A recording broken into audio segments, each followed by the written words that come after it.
Welcome to the Athletics of Indiana podcast.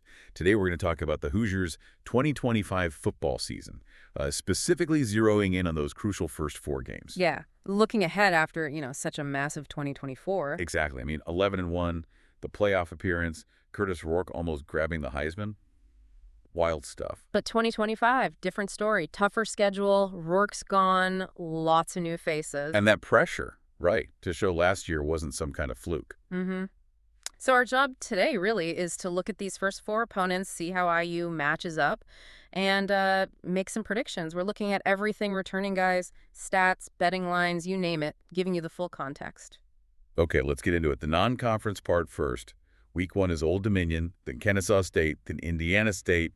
I mean, these look like walkovers, don't they? Just being honest. Oh, yeah. The sources definitely paint that picture. Old Dominion was, 4-8? Offense wasn't great. Right. Kennesaw State, 2-10 in their first year up in FBS. And Indiana State's an FCS team, 3-9 last year. So these are basically paid scrimmages.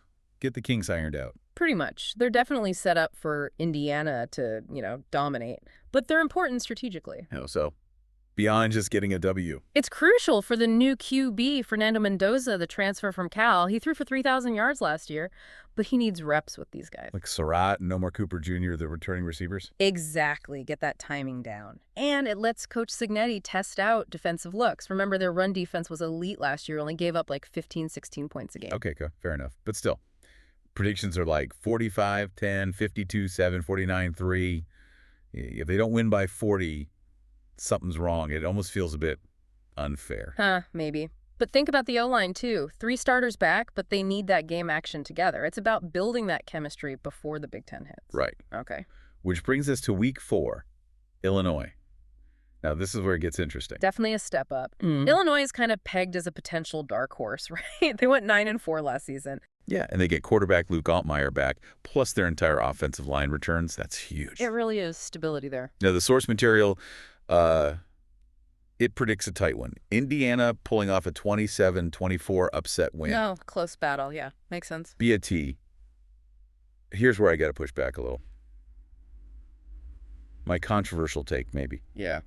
That prediction feels way too cautious, especially now we know the game's at home for Indiana, in Bloomington. Okay, go on.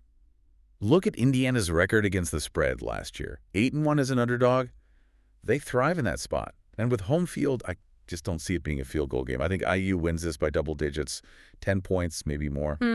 See, I get the home field advantage. That's definitely big for IU, no question. But are we maybe underestimating Illinois a bit? How so? Indiana's defense was great. They were, especially against the run. But Illinois, even losing some receivers and D-linemen, they still have Altmaier, that veteran line, and Bielema's teams. You know how they play. Physical. Ground and pound. Exactly. They allowed only, 22, 23 points a game last year. They can make it a grinder. It's Indiana's first real Big Ten test. That run defense will be tested differently. So you think 27-24 is realistic then? I do. I think it's going to be tight. Predicting a blowout, even at home, might overlook just how solid Illinois can be. Pulling out a 27-24 win against that kind of team would still be a huge statement for Indiana. Shows they can win those tough physical conference games. All right. Agree to disagree slightly on the margin, maybe. So, wrapping up this first block of 4 games, what's the overall picture?